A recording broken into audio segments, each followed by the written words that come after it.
యెహెజ్కేలు గ్రంథము 34వ అధ్యాయము 11 నుంచి. గొర్రెలు అంటున్నాడు, గొర్రె పొట్టేళ్ళు అంటున్నాడు, మేకలు అంటున్నాడు, మేకపోతులు అంటున్నాడు. వీటికి ఎందుకు తీర్పు? ఈ నేను అనే పదం ఎక్కడైతే కొత్త నిబంధనలు ఎవరో వాడినా ఆ నేను ఈ నేను ఒక్కడే కనుక అయామ్ అన్నాడు. అక్కడ అయామ్ అని ఈయన కూడా అన్నాడు కనుక వీళ్ళిద్దరు ఒక్కడే. ఈరోజు మనం కాన్సన్ట్రేట్ చేసి మాట్లాడుకోవాలి. ఇదే ఈనాటి క్రైస్తవులకు పాత నిబంధనలో ప్రవక్తల బోధలో ఉన్న బోధకులకు అర్థం కాని సమస్య. సకలాశీర్వాదాలకు కారణభూతుడై ఎల్లవేళలా ఉన్నవాడును అయినటువంటి మన పరమ తండ్రికి, ఆయన ప్రియకుమారుడు, ఈ లోక రక్షకుడు, మనుషులందరికీ ప్రభు అయినటువంటి యేసుక్రీస్తు ద్వారానే పరిశుద్ధాత్ముని యొక్క నడిపింపుతో మనందరి తరపున వేలాది స్తుతి స్తోత్రాలు సమర్పిస్తూ ఉన్నాను.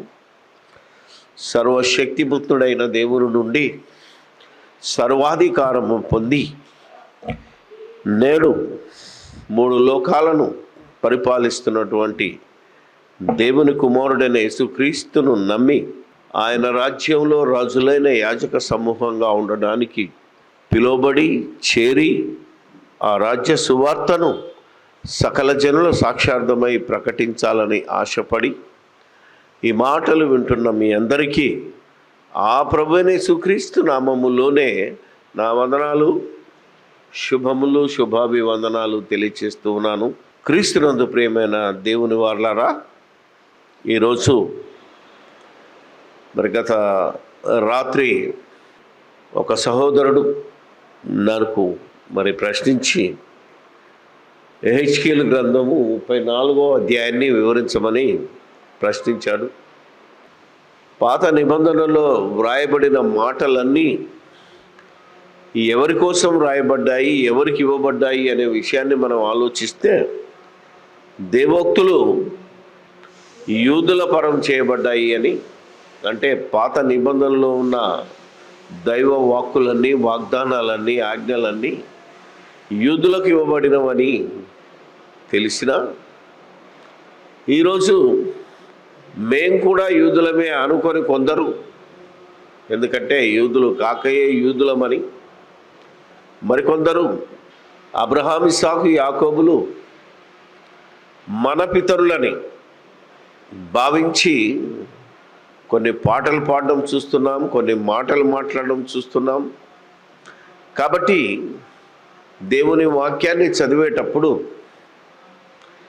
ఏ కాలమును ఎట్టి కాలమును సూచించు వచ్చనో దానిని విచారించి పరిశోధించాలి అనే సూత్రము మీద మనము ఎన్నో సంగతులు మాట్లాడుకుంటున్నాం. ఈరోజు ఆ విషయం మీదనే మరొక్కసారి దేవుడు ఎక్కడున్నాడు, దేవుడు ఎక్కడ ఉంటాడు.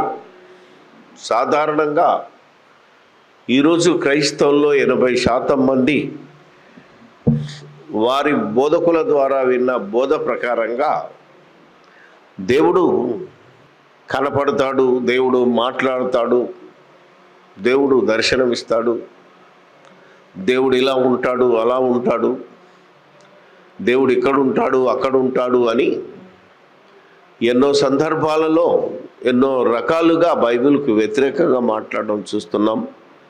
దేవుడు ఎక్కడ ఉంటానని చెప్పాడో దానిని మరిచి ఆ కాలంలోనే వారే దేవాలయాన్ని కట్టుకొని ఆ దేవాలయాన్ని ప్రతిష్ఠించి దేవుడా నువ్వు ఇక్కడే ఉండు అని ప్రార్థన చేసిన సంఘటనలు వీళ్ళు ఆధారంగా చేసుకున్నారే తప్ప దేవుడు ఎక్కడ ఉంటానన్నాడో, ఎక్కడ ఉన్నాడో ఆయన చెప్పిన, ప్రవక్తలు చెప్పిన, మరి ఆయన నానా సమయాలలో నానా విధాలుగా ఆనాటి ఇశ్రాయేలు పితరులతో మాట్లాడినా ఈనాడు దేవుని కుమారుడైన యేసుక్రీస్తు ద్వారా దేవుడు మాట్లాడాడు అని చెప్పినా గ్రహించలేని స్థితిలో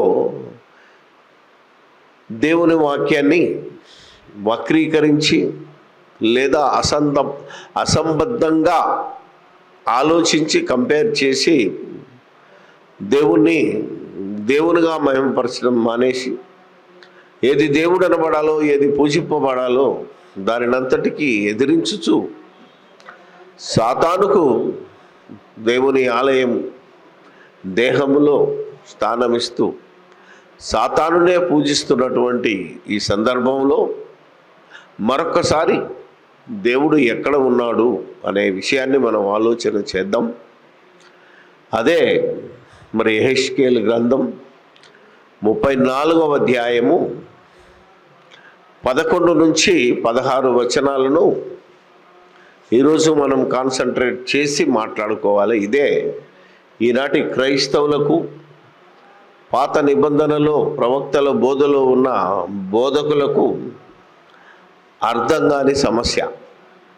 కాబట్టి 11 నుంచి వచనాల వారీగా మనం చదువుదాం, ఆలోచిద్దాం. యెహెజ్కేలు గ్రంథము 34వ అధ్యాయము 11 నుంచి. ప్రభువైన యెహోవా సెలవిచ్చునదేమనగా ఇదిగో నేను నేనే నా గొర్రెలను వెదికి వాటిని కనుగొందును. నేనే నా గొర్రెలను వెదికి వాటిని కనుగొందును.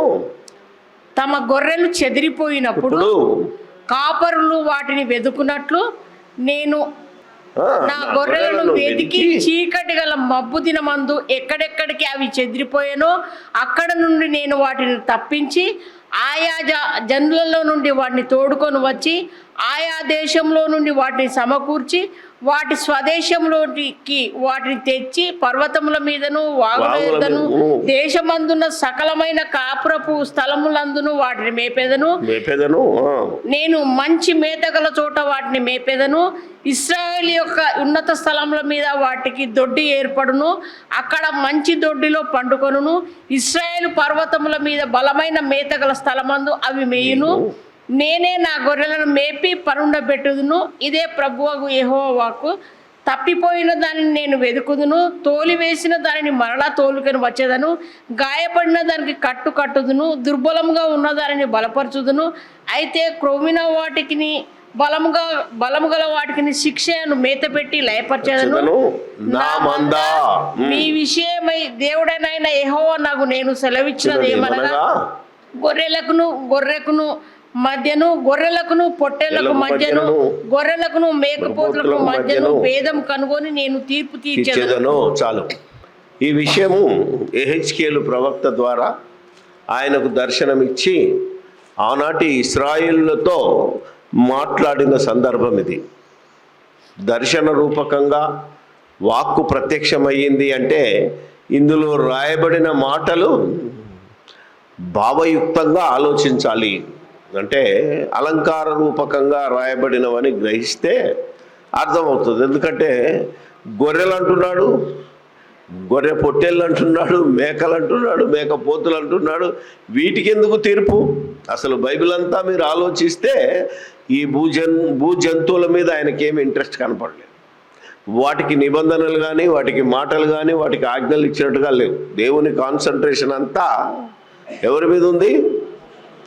కేవలము తన స్వరూపమందు తన పోలిక చొప్పున చేసిన మన మనుషులందరి మీదనే ఉంది. కాబట్టి ఆయన మాట్లాడినా, ఆశీర్వదించినా, శిక్షించినా, అవునా కదా, ఏం చేసినా అది మనుషుల కోసము, మనుషులతోనే దేవుడు సంబంధాన్ని ఏర్పాటు చేసుకున్నాడు తప్ప మరి మేకపోతులు, గొర్రెపోతులు ఇవన్నింటి అని కనుక మనం ఆలోచన చేస్తే మనకు దేవుడు గొర్రెలతో మాట్లాడుతున్నాడా అనేది మనకైతే ఆల్రెడీ తెలుసు. కానీ అధ్యాయం చివరిలోకి వెళితే చెప్పేశాడు ఎవరయ్యా అంటే, గొర్రెలంటే నిజంగా గొర్రెలు కాదురా బాబు, గొర్రెలంటే మీరే మనుషులు, నేను దేవుణ్ణి. గొర్రె అని అంటే స్వభావం, గొర్రె పిల్ల లాంటి గుణము కలిగిన వాళ్ళము. గొర్రెలు ఎప్పుడు కాపరికి వ్యతిరేకంగా మాట్లాడవు, కాపరికి విధేయులై అవి వెళ్ళవలసిన మార్గంలో వెళ్తూనే ఉంటాయి తప్ప ఎక్కడ కాపరిని ధిక్కరించినట్టుగా ఉండదు.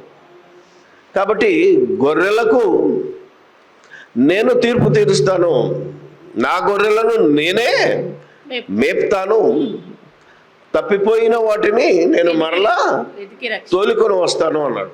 అంటే ఇర్మియా గ్రంథంలో దేవుడు దీనికంటే ముందు ఇర్మియాలో ఆల్రెడీ నెబ్కద్నెజర్ అనే రాజు చేత యెరూషలేమును దండయాత్ర చేయించి వారిని బానిసలుగా పట్టుకొని పోయి వారిని వారి దేశంలో నుంచి చెదరగొట్టినప్పుడు దేవుడు ఇర్మియా ద్వారా వారికి వాగ్దానం ఇచ్చి 70 సంవత్సరాల తర్వాత మళ్ళీ నేను ఎక్కడెక్కడ చెదిరిపోయారో వాళ్ళందరినీ నేను తోలుకొని వస్తాను అని వాగ్దానం చేశాడు.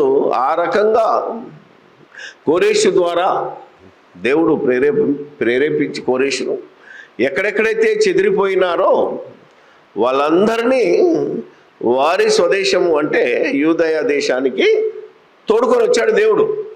ఇది ఆల్రెడీ క్రీస్తుకు పూర్వము, క్రీస్తు రాకడకు అంటే యేసుక్రీస్తు ప్రభు ఈ భూలోకానికి రాకముందే దేవుడు ఇశ్రాయేలుకి ఇచ్చిన వాగ్దానము రెండవసారి వారిని తీసుకొచ్చి, ఎందుకంటే మొదటిసారి ఐగుప్తు బానిసత్వంలోనికి నడిపించాడు, ఆ నుంచి కనానుకు నడిపించాడు. మరలా రెండవసారి ఏ ప్రాంతాల్లో చెదిరిపోయారో అక్కడి నుంచి వారిని రప్పిస్తానని వాగ్దానం చేశాడు. ఆ వాగ్దానమును ఇదిగో యెహెజ్కేలు ద్వారా చెప్తున్నాడు, నేనే వాళ్ళను తోడుకొని వస్తాను, నేనే మేపుతాను అనే ఒక గొప్ప మాటను ప్రయోగించాడు. 16వ వచనంలో ఒక మంచి మాట ఉంది. ఏమంటున్నాడంటే, తప్పిపోయిన దానిని నేను వెతుకుదును, తోలివేసిన దానిని మరలా తోలుకొని వచ్చేదను. ఇక్కడ ఈరోజు క్రైస్తవులు, మన ముందున్న బోధక సమూహము ఈ వచనాన్ని గురించి ఆలోచించి నేను అని అన్నాడు గనుక, ఈ నేను అనే పదము ఎక్కడైతే కొత్త నిబంధనలు ఎవరు వాడినా ఆ నేను ఈ నేను ఒక్కడే కనుక అయామ్ అన్నాడు. అక్కడ అయామ్ అని ఈయన కూడా అన్నాడు కనుక వీళ్ళిద్దరు ఒక్కడే అనే ఫిక్స్ అయిపోయారు. అలాగే తప్పిపోయిన దాన్ని వెతుకుతానన్నాడు. జాగ్రత్తగా మనం ఆలోచన చేయగలిగితే ఈ మధ్యలో మనకు ఒక ప్రశ్న వచ్చింది, నశించిన దానిని వెతుకుతాడా, తప్పిపోయిన దాన్ని వెతుకుతాడా ఎవరైనా అని అడిగాడు. చెప్పండి మీరు. తప్పిపోయిన దాన్ని వెతుకుతాం, కానీ నశించినదంటే మొత్తం కనపడకుండా పోయిందాన్ని ఎవడు వెతుకుతాడు? నాశనమైందని, ఉనికినే కోల్పోయిందని ఎవడు వెతకడు. ఈ విషయం ఆల్రెడీ మనం తర్జుమాను సరిచేసి బిఎస్ఐ వారికి పంపించాం. ఎక్కడుంటుంది ఇది? లూకా గారు రాసిన సువార్త 19వ అధ్యాయము 10వ వచనం. నశించిన దానిని వెదికి రక్షించుటకు, నశించిన దానిని వెదికి రక్షించుటకు మనుష్య కుమారుడు వచ్చనని అతనితో చెప్పాను. నశించిన దానినా, తప్పిపోయిన దానినా? నశించిన దానిని అనేది మీరు రౌండప్ చేసి అక్కడ తప్పిపోయిన దానిని అని రాసుకోవాలి. ఎందుకంటే తప్పిపోయిన దానిని వెదికి రక్షించడానికి మనుష్య కుమారుడి లోకానికి వచ్చాడు. మీరు మిగతా అధ్యాయాల్లోకి వెళితే యేసుప్రభు చెప్పిన మాట ఒకసారి 15వ అధ్యాయాన్ని చూస్తే మనము బైబిల్ను ఎలా తర్జుమా చేస్తున్నామో ఒకసారి మనం గమనిస్తే ఈ విషయాన్ని మత్తయి 18లో ఉంటుంది. ఇక్కడే చూద్దాం. 15:4 చూడండి. మీలో ఏ మనుషునికైనా 100 గొర్రెలు కలిగి ఉండగా వాటిలో ఒకటి తప్పిపోయిన ఎడల 6వ వచనం, మీరు నాతో కూడా సంతోషించుడి, తప్పిపోయిన నా గొర్రె దొరికినదని వారితో చెప్పును కదా. తప్పిపోయినది దొరుకుతుంది, నశించినది ఎక్కడ దొరుకుతుంది?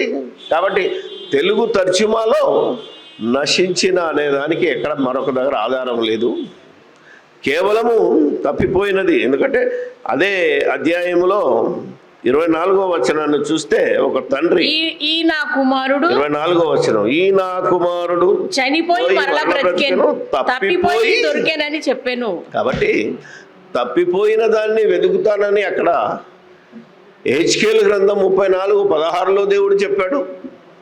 తప్పిపోయిన దాన్ని వెతికి రక్షించడానికి ఇదిగో నేను వచ్చానని యేసుప్రభు చెప్పాడు. కాబట్టి ఈ రీతిగా మనం బైబిల్ను అక్కడేం రాసింది ఇక్కడేం రాసింది భావయుక్తముగా దేవుణ్ణి మనం ఎలా ఆరాధించాలి, దేవుణ్ణి ఎలా మనం మహింపరచాలని మనము ఆలోచించాలే తప్ప మనుషులు ఆలోచించిన రీతిగా సాతాను తంత్రాలకు బలై ఈరోజు బోధ ఎలా ఉంది అంటే, అక్కడ చెప్పాడు కదా, తప్పిపోయిన దానిని నేనే వెతికి పట్టుకొస్తాను, అక్కడి నుంచి నడిపిస్తాను అన్నాడు. ఇప్పుడు యేసుక్రీస్తు వచ్చి అదే మాట మాట్లాడాడు. అంటే యేసుక్రీస్తే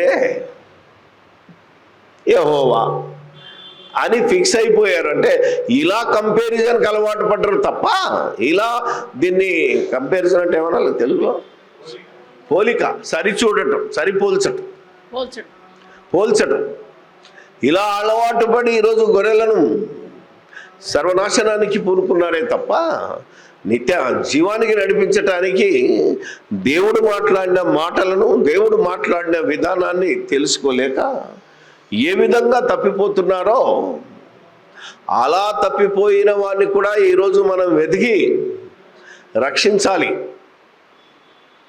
ఎందుకంటే మేము సత్యంలో ఉన్నాం అనుకొని అసత్యంలో ఉండి సాతాను తంత్రానికి బలైపోతున్న వారిని రక్షించటానికి విశ్వాస సంబంధమైన మంచి పోరాటం చేసి వారిని దేవుని యొద్దకు, క్రీస్తు యొద్దకు నడిపించాల్సిన బాధ్యత ప్రతి క్రైస్తవుని మీద, బోధకుని మీద ఉంది. కానీ బోధకులు ఏం చేశారు? మొదటి నుంచి మనం ఆలోచిస్తే ఈ అధ్యాయం అంతా చదివితే కాపర్లు ఎలాంటి వాళ్ళట, ఎలా రాశాడంటే తిట్ట కూడా తిట్టాడు. కాపర్లు బాగా బలిసిన వాటిని తింటారు, నా గొర్రెలను మేపరు మీరు, అస్సలు మీరు. ఇంకా మీకాలో కానీ ఇంకా ముందు అధ్యాయాలకు వెళ్తే ఇశ్రాయేలు కాపర్లు ఎవరైతే శాస్త్రులు పరిశీలు ఉన్నారో వారిని ఎలా తిట్టాడో ఈ అధ్యాయాలు చదివితే మీకు అర్థమవుతుంది. అలా యేసుక్రీస్తు వచ్చి కూడా ఆనాటి కాపర్లను ఎలా తిట్టకుండా తిట్టాడో మీరు మత్తయి సువార్త 23 చదివితే అక్కడ కూడా శాస్త్రులు పరిసయ్యులు ఆ కాపరుల మీద పడ్డారు. ఎందుకంటే ఈ కాపరులే ఈనాటి సంఘం చెడిపోవడానికి కారణం. ప్రతి సంఘ కాపరి ఈరోజు మాత్రం డబ్బులకు ఆశపడి పరసంబంధమైన ఆశీర్వాదాలను చెప్పకుండా భూసంబంధమైన ఆశీర్వాదాలను, భూసంబంధమైన ధనాన్ని సమకూర్చుకునే బోధలు చేస్తున్నారు. శరీర సంబంధమైన ఆరోగ్యాల గురించి, రోగాల గురించి మాట్లాడుతున్నారే తప్ప ఆత్మ సంబంధమైన రోగాలను గురించి, ఆత్మ సంబంధమైన వ్యాధులను గురించి, వాటి నుంచి విడుదల గురించి ఎవడు మాట్లాడతలేడు. ఎవడు ఫారెనర్ నుంచి ఎవడు ఏ విధంగా వచ్చాడో ఆడు తెల్లోడు కనుక ఆడు ఏది చెప్పినా రైట్ అనుకొని వాడి వైపు వెళ్ళటం ప్రారంభించి ప్రతి ఒక్కడు ఒక్కొక్క సిద్ధాంతం. ఈరోజు మనం ఆలోచిస్తే బ్యాప్టిస్ట్ సిద్ధాంతం వేరు, సిఎస్ఐ సిద్ధాంతం వేరు, చర్చ్ ఆఫ్ క్రైస్ట్ది వేరు, సాటర్డే వాడిది వేరు, యాషువా మెస్సయ్య వాడిది వేరు, పరలోకం తల్లిది వేరు, లేకపోతే బ్రెన్హమ్ గాడిది వేరు, ఇంకొక మార్మోనోడిది వేరు. ఇలా ఎవడు పడితే వాడు నాకు దేవుడు బయలుపరిచాడు, నాతో దేవుడు ఇలా మాట్లాడాడు అని చెప్తూనే సంఘాన్ని ముక్కలు చేస్తున్నారు తప్ప ఆల్రెడీ దేవుడు ఆనాటి పితరులతోనూ ఆనాటి భక్తులతోనూ మాట్లాడి మర్మాలన్నీ ఇప్పి ఇదిగో ఇందులో రాసి పెట్టాడు, ఇప్పుడు ఇది మనకు దిక్కు, దీంట్లో ఉన్నదే రైట్ తప్ప దేవుడు ఎవరితో ఎప్పుడు మాట్లాడాడు. ఎలాగా? ఈరోజు భక్తులందరూ దేవుడు నాతో మాట్లాడాడు, దర్శనం వచ్చాడు, కళ్ళు వచ్చాడు, ఇలా రకరకాలుగా చెప్పుకుంటూ ఊరేగింపబడుతున్నారు తప్ప ఎబ్రీ పత్రిక 1వ అధ్యాయమా 1-3 వచనాలు చదివితే దేవుడు నానా సమయాలలో పూర్వకాలమందు నానా సమయములలోను నానా విధములుగాను ప్రవక్తల ద్వారా మన పితరులతో మాట్లాడిన దేవుడు, మన పితరులతో అంటే పౌలు కూడా ఇశ్రాయేలు యూదుడే గనుక వారి పితరులైన అబ్రహాం, ఇస్సాకు, యాకోబు లేదా ఆదాము మొదలుకొని ఏదైతే మలాకి గ్రంథం వరకు మాట్లాడాడో ఆ విషయాలను జ్ఞాపకం చేస్తూ అవి ఎలా మాట్లాడాడు అంటే నానా సమయాలలో నానా విధాలుగా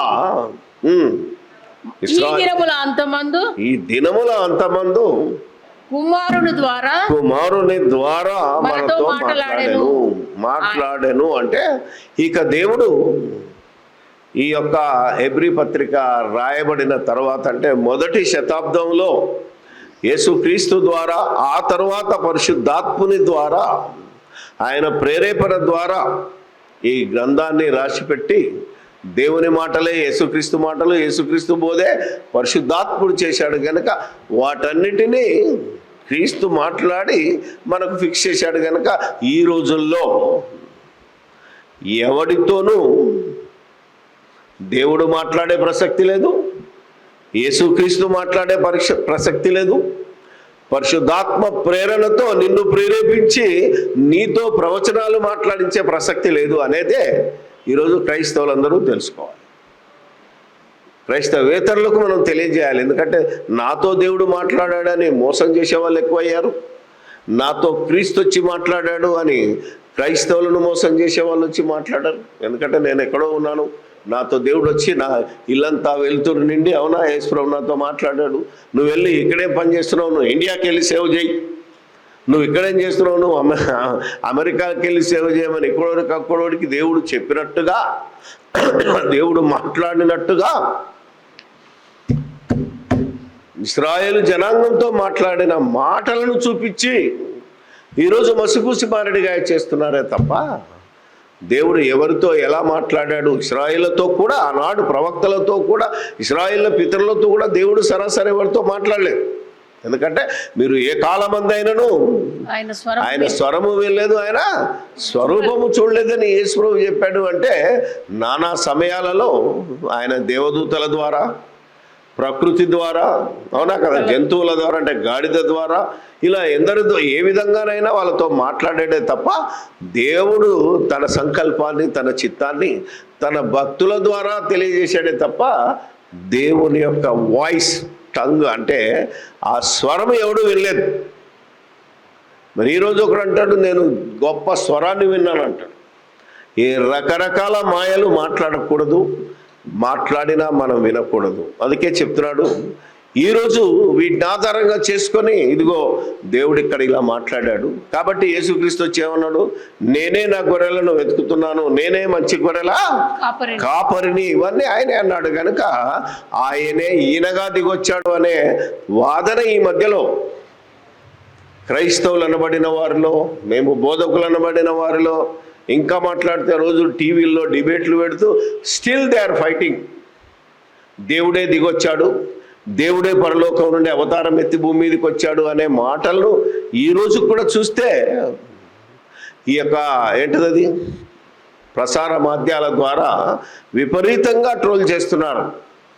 ఇలాంటి వాటిని మనం బయటికి తీయాలి అంటే ఖచ్చితంగా వాటికి సమాధానం చెప్పాలి. ఎందుకంటే అబద్ధము ఎంత స్పీడ్గా ప్రచారంలోకి వెళ్తుందో ఆ అబద్ధాన్ని మనం బయటికి తీసి పాప పురుషుడు బయటికి పడేయాలి అంటే మనం అప్పుడప్పుడు దీనికి బైబిల్లో నుంచి అంటే లేఖనాలతోటే తప్పుడు బోధకులను లేదా సాతానును మనం ఎదిరించాలి. యేసుక్రీస్తు ఎలాగైతే లేఖనాల ఆధారంతో సాతానును జయించాడో ఈరోజు మనం కూడా లేఖన ఆధారాలను చూపించి తప్పుడు బోధకులను, తప్పుడు సువార్థికులను, విశ్వాస భ్రష్టులను మనం బయటికి లాగాలి అనేదే దేవుడు మాట్లాడుతున్న మాట కనుక ఈ మాటల భావములో మరొక మాట ఉంది. 17వ వచనంలో గొర్రెకును మేకకును విభేదాన్ని కలుగజేస్తాను, అసలు మేకలకు గొర్రెలకు తీరుస్తాను అనే మాట ఉంది. గొర్రెలైతే ఎవరో ఇటు చెప్పాడు, గొర్రెలు ఎవరు అంటే మీరే మనుషులు అన్నాడు. మరి మేకలు ఎవరంటే మరొక గ్రంథానికి వెళ్ళాలి, మరొక ప్రవక్త చెప్తాడు మనకు. సో మేకలు ఎవరు అని ఉంది జకరియా గ్రంథంలోనికి వెళ్తే మేకలు ఎవరో చెప్పాడు అక్కడ. జకరియా 10వ అధ్యాయము 3-4 వచనాలను చదివితే నా కోపాగ్ని మండుచు కాపరుల మీద పడును, మేకలను నేను శిక్షించెదను, సైన్యములకు అధిపతియగు యెహోవా తన మందయగు యూదా వారిని దర్శించి వారిని తనకు రాజకీయములకు అశ్వముల వంటి వారిగా చేయును. వారిలో నుండి మూలరాయి పుట్టును. మూలరాయి పుట్టునేటిది రాయి పుడుతుందా? తగి మూలరాయి ఎవరు? యేసుక్రీస్తు. ఆలోచన చేయాలి కదా మనం. ఈ మూలరాయి ఎవరట? Yes. నేను సియోనులో మూలరాయిని స్థాపించబోతున్నాను, తట్టుబడ్డవాడు తట్టుకొని బయటపడతాడు. అది యెషయా ద్వారా చెప్తే పౌలు గారు ఏమన్నారంటే క్రీస్తు యేసే ముఖ్యమైన మూలరాయి అయి ఉండగా. గలతీ పత్రికలో ఉంటుంది 3వ అధ్యాయంలో. మీరు అపోస్తులు వేసిన పునాది మీద, ప్రవక్తలు పునాది మీద మీరు కట్టబడుచున్నారు అంటే మూలరాయి అయిన యేసుక్రీస్తు ఎవరిలో నుంచి పుట్టాడు? ఇశ్రాయేల్లో నుంచి పుట్టాడు, యూదుల్లో నుంచి పుట్టాడు. ఇంతకీ ఎందుకు వాళ్ళలో నుంచి వచ్చాడు? ఆనాడు కాపరులు లేక ఆ రోజు దేవుని రాజ్యం ముక్కలైపోతుంది. ఆ కాపరులను శిక్షించడానికి వారి మీద దేవుని కోపం మండుచుండగా వారిలో నుంచి మేకలను గొర్రెలను వేరు చేయటానికే దేవుడు యేసుక్రీస్తుని లోకానికి పంపాడు. యేసుక్రీస్తు ద్వారా దేవుడు మనుషులందరినీ లోకాన్ని రక్షించాడు. ఎందుకంటే యోహాను 3:16 అదే ఉంటుంది, దేవుడు లోకముని ఎంతో ప్రేమించెను కాగా తన అద్వితీయ కుమారుని నామమందు విశ్వాసముంచు ప్రతి వాడును నశింపక నిత్య జీవం పొందునట్లు ఆయనను అనుగ్రహించాడు. అంటే ఈ లోకంలో నశించిపోతున్న వారందరినీ రక్షించాలి అంటే ఒకప్పుడు దేవుడు అన్నాడు ఆనాటి మనుషులతో, అలా చెప్తేనే వాళ్ళు వింటారు గనుకనే నేనే వచ్చి మిమ్మల్ని కాపాడుతాను రా అన్నాడు. కానీ కాలము గడిచిన కొద్దీ, మనుషులు ఎదిగిన కొద్దీ, ఎప్పుడైతే దేవుడు నూతన నిబంధనను సర్వలోకంతో చేయాలనుకున్నాడో అప్పుడు ఏం చెప్తున్నాడు అంటే, నేను కాదురా బాబు, నేను నా కుమారుడైన క్రీస్తును పంపుతున్నాను, మీరు ఆయన మాట వినాలి, ఆయనే మిమ్మల్ని రక్షిస్తాడు. అసలు ఆయన పుట్టినప్పుడు పేరు పెట్టేది కూడా అదే కదా. ఏం పేరు పెట్టాడు? యేసు అను పేరు పెట్టారు. ఎందుకంటే ఆయనే వారి పాపముల నుండి వారిని రక్షిస్తాడు. మరి అక్కడ నేనే రక్షిస్తాను అన్నాడు. ఎస్, ఆయనే రక్షిస్తాడు. ఇప్పటికీ ఆయనే మనల్ని రక్షించాడు. ఎలా రక్షించాడు అంటే యేసుక్రీస్తు ద్వారా మనల్ని రక్షించాడు. నేనే ఇల్లు కట్టాను, అవునా కదా? ఎలా కట్టాను? మేస్త్రి ద్వారా కట్టాను. ఈ మేస్త్రి కట్టినా నేను కట్టినట్టే ఎలా అవుతుందో యేసుక్రీస్తు ద్వారా దేవుడు రక్షించాడు గనుక రక్షకుడు ఇప్పటికీ దేవుడే. నేనే రక్షించువాడని అన్నాడు. రైట్. ఎలా రక్షించాడు? యేసుక్రీస్తు ద్వారా మనల్ని రక్షిస్తున్నాడు. ఈ తేడా తెలియకుండా ఆయన రక్షకుడు, ఈయనే రక్షకుడు, ఆయనే ఈయనని పోల్చి సాతాను తంత్రాలకు బలైపోతున్నారు ఈరోజు. కానీ దేవుడు ఎప్పుడు భూమి మీదకి రాలేదు, రాడు అనేది మరి సొలొమోను మహారాజు ద్వారా ఆయనకు ప్రత్యక్షమైన జ్ఞానం ద్వారా మాట్లాడతాడు. మీరు రాజులు మొదటి గ్రంథం, రాజులు దేవాలయాన్ని కట్టి దాన్ని ప్రతిష్ఠిస్తున్నప్పుడు సొలొమోను చేసిన ప్రార్థనలో ఒక చక్కని మాట ఉంటుంది. రాజులు మొదటి గ్రంథం, ఆ తర్వాత ఎన్ని వచనాలైనా నేను చూపించగలను.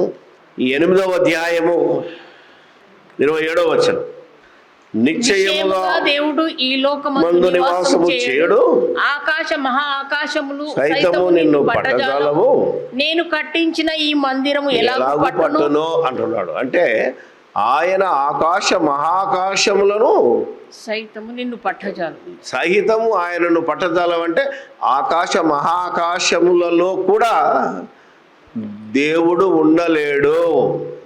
మీకు ప్రారంభంలోనే రాసి పెట్టాడు, చదివితే మీకు అర్థమవుతుంది. ఆది యందు దేవుడు భూమి ఆకాశములను సృజించాడు. అంటే ఎక్కడి నుంచి సృజించాడు? ఈ భూమి మీద ఉండి సృజిస్తానికి, భూమిని సృజించడానికి ఎలా కుదురుతుంది? అందుకని ఆయన పరలోకంలో ఉండి ఈ భూలోకాన్ని సృజించాడు. కాబట్టి ఆయన సృజించిన దాంట్లో ఆయన పట్టలేడు. ఎందుకంటే ఆయన ఒక దగ్గరుండి దీన్ని సృష్టించాడు అని మొదట్లో చెప్పిన అర్థం కాని ప్రజలకు ఈరోజు కూడా నువ్వు భూమి మీద ఉండు అని ఆ రోజు దావీదుకు అర్థం కాక, నువ్వేంటి ఇలాగా టెంట్లో ఉన్నావు, నేనేమో ఇంట్లో ఉన్నాను, నీకే దేవాలయాన్ని కడతానంటే ఏమన్నాడు? నువ్వు నాకు ఎలాంటి మందిరము కడదువు, నువ్వు కట్టిన దాంట్లో నేను ఉండనురా బాబు అని దేవుడు ఎలా మాట్లాడాడో యెషయా ద్వారా, ఇప్పటికి కూడా దేవుడు ఎక్కడుంటాడు అంటే అస్సలు భూమి మీద లేడు. ఈ భూమి మీద ఎక్కడ దేవుడు నివాస స్థలము లేదు అన్నాడు. అదేంటి? ఎస్, చర్చిలో లేడు, మసీదులో లేడు, దేవాలయంలో లేడు. మరి ఎక్కడున్నాడు? పరలోకమందున్నాడు, ఆకాశమందు ఉన్నాడు. అందుకే యేసుప్రభు వచ్చి తన శిష్యులకు ప్రార్థన చేస్తూ ఏమని నేర్పాడు? పరలోకమందున్న మా తండ్రి, పరలోకమందున్న మా తండ్రి నీ నామము పరిశుద్ధపరచబడు. మరి కిందున్నాడు కదా, ఈయనెవరు? అర్థమైందా లేదా? ఆయనే ఈయనగా వచ్చుంటే ఈయనేమనాలి? భూలోకమందున్న నేనే మీ తండ్రిని గనుక. అవునా కదా? మీరు ఆలోచించాలి. కాదు, పరలోకమందున్న దేవుడు నీ తండ్రి, నా తండ్రి, నా దేవుడు, నీ దేవుడు ఎక్కడైతే ఉన్నాడో అక్కడికి నేను వెళ్ళిపోతున్నా అన్నాడు ఆయన. అంటే ఇప్పుడు దేవుడు ఎక్కడున్నాడు? ఎట్టి పరిస్థితిలో భూలోకంలో లేడు, ఉండడు. పోనీ అవతారం ఎత్తి రాగలడా? తను తాను తగ్గించుకొని రాగలడా? ఈరోజు చాలామంది అనే మాట ఏంటంటే దేవుడే తగ్గించుకొని అవతారం ఎత్తాడు అని ఒక మాట ఉంటుంది. ఫిలిప్పీలకు రాసిన పత్రికలో తను తాను తగ్గించుకొని వచ్చాడు అంటే, తగ్గించుకొని వచ్చినోడు ఎవరయ్యా అంటే యేసుప్రభు. పరలోకమందు దేవుని యొద్ద ఉండే భాగ్యాన్ని విడిచిపెట్టి ఈ భూలోకానికి తను తాను తగ్గించుకొని మన పాపముల నిమిత్తం బలి కావడానికి యేసుక్రీస్తు లోకానికి వచ్చాడు. అదే విషయం బైబిల్ అంతా చెప్తుంది. ఏమని? అది ఎందు వాక్యం ఉండెను, వాక్యము దేవుని యొద్ద ఉండెను. దేవుని యొద్ద నుండి నేను పరలోకము నుండి భూలోకానికి దిగివచ్చి తిని అనే యేసుప్రభు మాటను ఈరోజు నమ్మకుండా దేవుడే దిగొచ్చాడు, దేవుడే అవతారం వచ్చాడు అని ఇదిగో ఈ హెజ్కేలు రాసినవి, జకర్యాలో రాసినవో, యెషయాలో రాసినవో వాటిని ఆధారము చేసుకొని మాట్లాడుతున్నారు. ఆ మాటలన్నీ వారితో మాట్లాడిన మాటలయ్యా. మనతో దేవుడు మాట్లాడిన మాట, యేసుప్రభు మాట మనం ఆధారం చేసుకోవాలి. అపోస్తలులు చేసిన బోధన మనం దాని ప్రకారంగా జీవించాలి అని బోధించేవారు కరువైపోయి అనేకులు సాతాను తంత్రాలకు బలైపోతున్నారు. కనుక మనం ఈరోజు ఖచ్చితంగా దేవుని మాటలను ఎక్కడ ఏ విధంగా ఆలోచించాలో, ఎక్కడ అలంకార రూపం ఉందో, ఎక్కడ ఆత్మస్వరూపం ఉందో, ఎక్కడ అక్షరార్థం ఉందో, వీటన్నిటినీ సరిచూసుకొని బేరీజు వేసుకొని దేవుని వాక్యాన్ని ప్రకటించాలి. అలా ప్రకటించకపోతే ఆ రోజుల్లో కాపర్లు ప్రకటించలేదు కనుకనే కాపర్ల మీద దేవుని కోపాగ్ని మండింది. అందరు కాపర్లను తిట్టాడు. ఆ భయము మన మీద ఉండాలనే మన సంఘానికి దేవుడేం రాయించాడు అంటే, బోధకులమైన మనము మరి కఠినమైన తీర్పు పొందుతామని ఎరిగి తెలుసుకొని మీలో అనేకులు బోధకులు కాకుండా మనకెందుకు హెచ్చరించాడంటే, ఆ రోజు వాళ్ళు తప్పు చేశారు. కడుపు కోసం, కూలి కోసం, స్వార్థం కోసం, నానా రకాల అధికారాల కోసం ఆ రోజు మాయ చేశారు, వాక్యాన్ని తప్పుడుగా బోధించారు.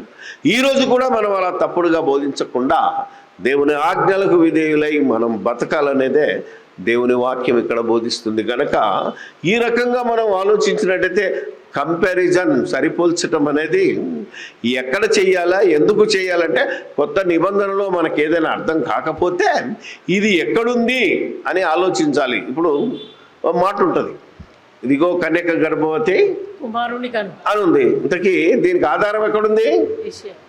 యెషయాలో ఉంది. అలా చూసుకోవాలి. యేసుక్రీస్తు నేను దేవుని కుమారుడు అన్న తర్వాత మళ్ళా ఈయన దేవుని కుమారుడు అంటాడేంటి? అక్కడ దేవుడే దిగొస్తారని చెప్పాడు కదా, దేవుడే దిగొస్తారన్నాడు కాబట్టి దిగొచ్చినోడే దేవుడు అని సాతాను తంత్రాలకు బలే ఈరోజు బోధ మారిపోయి. ఇలాంటి కంపారిజన్ పనికిరాదు, ఇది సాతాను తంత్రం. ఈ విధంగా మనం ఆలోచన చేయగలిగితే చివరిసారిగా మరొక మాట ఉంటుంది. ఏమనంటే, నేను మేకలకు గొర్రెలకు చేస్తానన్నాడు కాబట్టి మేకలు ఎవరయ్యా అంటే జకర్యాలో రాసిన దాని ప్రకారంగా కాపరులు, నాయకులు. ఈరోజు క్రైస్తవ్యానికి నాయకులు ఎంత భయంకరంగా మారిపోయారు అంటే, ఎవరి సిద్ధాంతాలు వారివి, ఎవరి విశ్వాసాలు వారివి, ఒకరంటే ఒకరికి పడని దశ ఈరోజు క్రైస్తవంలో సాగుతుంది. కనుక కాపరులకు ఖచ్చితంగా శిక్ష పడుతుంది. కాబట్టి కాపరులైన వారు మనం కనుక ఆలోచన చేయగలిగితే ఏ విధంగా ఈరోజు దేవుని వాక్యం బోధించబడుతుందో, దేవుని వాక్యం వక్రీకరించబడుతుందో మనం జాగ్రత్తగా ఆలోచిస్తే ఈరోజు మేకలకు గొర్రెలకు నేను తీర్పు తీరుస్తాను అన్నాడు. కాబట్టి ఎప్పుడు ఆ తీర్పు దేవుడు ఎలా తీర్చాడు అని కనుక గమనిస్తే మత్తయి రాసిన సువార్తలో, మత్తయి రాసిన సువార్త 25వ అధ్యాయంలో 31 నుంచి క్రీస్తు ప్రభువు మాట్లాడుతున్నాడు. తన మహిమతో మనుష్య కుమారుడు ఆయనతో కూడా సమస్త దూతలను వచ్చినప్పుడు ఆయన తన మహిమగల సింహాసనం మీద ఆసీనుడై ఉండును. తన మహిమగల సింహాసనం మీద ఆసీనుడై ఉండును. అప్పుడు సమస్త జనములు ఆయన ఎదుట పోగు చేయబడుదురు. గొల్లవాడు మేకలలో నుండి గొర్రెలను వేరుపరచునట్లు ఆయన వారిని వేరుపరిచి తన కుడి వైపున గొర్రెలను ఎడవైపున మేకలను నిలవబెట్టును. అప్పుడు రాజు తన కుడి వైపున ఉన్న వారిని చూచి, నా తండ్రి చేత ఆశీర్వదింపబడిన వారులారా రండి. చాలు. ఈ యొక్క వచనము ఏదైతే హెజ్కేలు గ్రంథంలో దేవుడు చెప్పాడో దాని యొక్క నెరవేర్పుగా దేవుడు ఈరోజు తన కుమారుడైన యేసుక్రీస్తు ద్వారా ప్రజలందరికీ తీర్పు తీరుస్తున్నాడు. ఎప్పుడైతే యేసుక్రీస్తు మన పాపముల నిమిత్తము మరణించి సమాధి చేయబడి తిరిగి 3వ దినాన లేపబడి దేవుని కుడిపార్శ్వమున కూర్చున్నాడో ఆ రోజు నుంచి సర్వలోకానికి ఏం ప్రకటింపబడుతుంది? సువార్త ఆ సువార్త ప్రకటనే జడ్జిమెంట్. ఆ సువార్త ప్రకటనే తీర్పు జరుగుతున్నది. తీర్పు అంటే మీరు మీ అపరాధముల చేత చనిపోయి ఉన్నారు, యేసుక్రీస్తును నమ్మండి, యేసుక్రీస్తు దేవుని కుమారుడని నమ్మండి. ఆయనే మార్గము, ఆయనే సత్యము, ఆయనే జీవము. ఆయన ద్వారా తప్ప ఎవడునూ దేవుని యొద్దకు రాడు అనే సువార్త ఎప్పుడైతే ప్రకటింపబడుతుందో దట్ ఈస్ ది జడ్జిమెంట్. అందుకే సాతాను ఈ జడ్జిమెంట్ను జరగకుండా నానా విధాలుగా ప్రయత్నం చేసి ఆపుతున్నది. మన దేశంలో నేడు కాదు, దాదాపు 76 సంవత్సరాలు అనుకుంటా కదా, 1950 ఏదైతే యాక్ట్ తీసుకొచ్చి ప్రెసిడెన్షియల్ యాక్ట్ పెట్టి ఈ భారతదేశంలో ఉన్న అట్టడుగు వర్గాల వారే ఎక్కువ మంది క్రైస్తవులుగా మారుతున్నారు. వాళ్ళే సువార్తను నమ్ముతున్నారు. కాబట్టి వాళ్ళు సువార్తను నమ్మకూడదంటే వారు క్రైస్తవులుగా మారకూడదు అనే ఒక నిబంధన తీసుకొచ్చి ఈరోజు సువార్తకు ఆటంకం కలుగుతుంది. ఇప్పుడు దాన్ని ఆధారం చేసి అనేకులు ఏమంటారు, మీరు క్రైస్తవులు కావద్దు, క్రైస్తవులు మా ఊరికి రావద్దు, సువార్త ప్రకటింపడానికి వీల్లేదు అనే నానా విధములైన దానికి పిల్లలు పుట్టుకొచ్చి ఈ రాజ్య సువార్త ప్రకటించకుండా అడ్డుపడుతున్నారు. అంటే దీని యొక్క భావము మనం అర్థం చేసుకొని ఎట్టి పరిస్థితుల్లో మనం ఏం చేయాలి? సువార్తను ప్రకటించగల జడ్జిమెంట్. ఆయన సింహాసనం మీద కూర్చున్నాడు. ఖచ్చితంగా సువార్తను ఆపే శక్తి ఎవరికి లేదు. ఏదో రకంగా సువార్త ప్రకటింపబడుతుంది అని కనుక మనం గమనిస్తే అప్పుడు ఏం జరుగుతుంది? మొత్తం ప్రపంచంలో ప్రజలందరూ ఆయన ఎదుట పోగు చేయబడుతున్నారు. ఈ పోగు చేయబడిన వాడిలో ఎవడు మంచోడు, ఎవడు అవునా కదా? మళ్ళీ ఇందులో గొర్రెలు ఎవరు, మేకలు ఎవరికో తీర్పు జరుగుతుంది. గొర్రెలైతే కుడిపార్శ్వమున వెళ్ళి ఏమంటున్నాడు? నా తండ్రి చేత ఆశీర్వదింపబడిన వారులారా లోకము పుట్టినది మొదలుకొని మీకోసం ప్రత్యేకపరచబడిన స్థలంలో మీరు వెళ్ళిపోండి అంటున్నాడు. అంటే మనకు పరలోకం సృష్టికి పూర్వమే నిర్ణయింపబడింది కదా, దాని దగ్గరికి వెళ్ళిపోండి అన్నాడు. మరి ఈ మేకలు ఎవరు?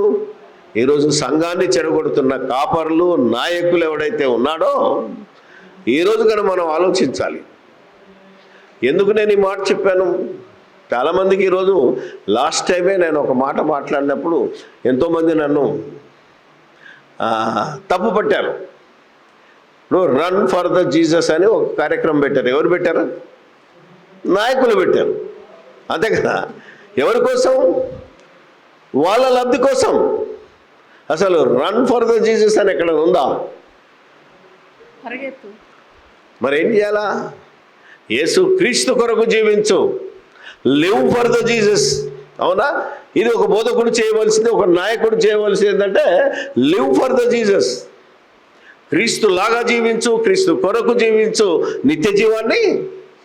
ఇందుకోసం నీ పరుగు పందెంలో పరిగెత్తు. ఇప్పుడు ఏ బోధ జరుగుతుంది, ఎవరికి తీర్పు జరుగుతుందో మీరు ఆలోచిస్తే, చిన్న ఎగ్జాంపుల్ చెప్పాను, ఇంకా చాలా ఉన్నాయి. లేని వాటి కోసం పోరాటం చేద్దామని రమ్మంటున్నారు, అవసరం లేని వాటి కోసం పోరాటం చేస్తున్నారు, అవసరమైన వాటి కోసం, విశ్వాసం కోసం, రక్షణ కోసం పోరాటం చేసే వాళ్ళు ఎవరు కనబడతలేరు. వీటిని మనం ఈరోజు జ్ఞాపకం చేస్తున్నామే తప్ప విమర్శించడం కాదు, వేరే విషయాలు కాదనేది గుర్తుపెట్టుకుంటే, ఈరోజు ఆల్రెడీ తీర్పు జరుగుతున్నది. యెహెజ్కేలు గ్రంథంలో ఏదైతే చెప్పాడో 34లో, అది యేసుక్రీస్తు ద్వారా ఈరోజు జరుగుతున్నది. ఎప్పుడయ్యా నువ్వు ఆకలి కొని ఉన్నావు, నువ్వు ఎప్పుడయ్యా నీకు బట్టలు లేవు అంటే, ఎవరో పిచ్చోడా, నేనేమన్నా వస్తానని, నేను రాను, నేను చెప్తున్నాను, 2000 సంవత్సరాల క్రితమే చెప్పాడేమని. ఇలాంటి ఒక సహోదరునికి నువ్వు సాయం చేస్తే నాకు చేసినట్టే. హాస్పిటల్లో ఉన్నానికి రోడ్డు మీద యాక్సిడెంట్ అయిన వాళ్ళని చూడు, తిండి లేక ఉన్నాడు చూడు, వాడిని చూడు, వానికి పెడితే నాకు పెట్టినట్టే. ఇది ఎన్నటి నుంచి మాట్లాడుతున్నాడు? 2000 సంవత్సరాల నుంచి, నాట్ నౌ. మనం ఏం చేస్తున్నాం? మన పనే తప్ప ఇంకొక పనే లేదు. అందరూ తన సొంత కార్యములనే చూసుకుంటున్నారు, కానీ యేసుక్రీస్తు కార్యములు చూడటం లేదు. సో యేసుక్రీస్తు కార్యాలు ఇవి ఈరోజు నువ్వు చేయవలసింది, ఈరోజు చేసి తీరాల్సింది ఉంది. దీని గురించే నువ్వు ప్రకటన చేయాల్సి ఉంది, దీని గురించే నువ్వు క్రైస్తవులను హెచ్చరించాల్సి ఉంది, దీని గురించే నీ బ్రతుకును మార్చుకోవాల్సి ఉంది. ఇలా మార్చుకోవడానికే దేవుడు నీకు ఇంతవరకు అవకాశం ఇచ్చాడు. అవునా కదా? మనం ఈ రోజుకు బ్రతికి బట్టగట్టగలిగి ఈరోజు ఇలా నిలబడ్డాము అంటే అది దేవుని ఉచితమైన కృప. దీన్ని చూడకుండా నిన్నెంతోమంది పోయారు, ఇప్పటికి కూడా ఎంతమంది పోయారో మనకు మనోళ్ళు తెలియదు. ఇంకా కొద్దిసేపైనాక ఎవరం పోతామో కూడా తెలియదు. కనుక ఈరోజు మనం ఈ సమయాన్ని, సందర్భాన్ని సద్వినియోగం చేసుకొని జాగ్రత్తగా మనం దేవుని వాక్యాన్ని పరిశీలించి, దేవుడు ఎక్కడున్నాడు, దేవుడు పంపిన వారు ఎక్కడున్నారు, జాగ్రత్తగా మనం ఆలోచన చేయాలి. అందుకే దేవుడు ఎప్పుడు మనిషిగా భూమి మీదికి రాడు, మనిషి కాడు. అంటే ఆయన ఆత్మ, ఆయన సమీపింపరాని తేజస్సులో ఆయన మాత్రమే వసించుచు, ఆయన ఇంతవరకు ఎవరు చూడలేదు, ఎవడును చూడ. అలాంటి దేవుడు లక్షణాలు అవి ఉన్నాక మరి వచ్చిన ఆయన మనకు కనబడ్డాడు, ఈయననే దేవుడు అనడానికి నీకు ఏ ఆధారం ఉన్నదని ప్రశ్నిస్తే, ఇదిగో ఈ ఆధారం ఇక్కడ మాట్లాడాడు, నేనే వచ్చి మాట్లాడతానన్నాడు, వచ్చాడు కనుక ఆయనే ఈయన అని అంటుడు తప్ప, డైరెక్ట్గా యేసు మాట్లాడిన మాటలు కానీ, అపోస్తులు చేసిన బోధన కానీ ఎవడు పట్టించుకోలేకపోతున్నాడు. ఈ సాతాను తంత్రాన్ని మనం ఛేదించటానికే మనం ఈరోజు దాదాపు 32 సంవత్సరాల నుంచి పనిచేస్తున్నాం.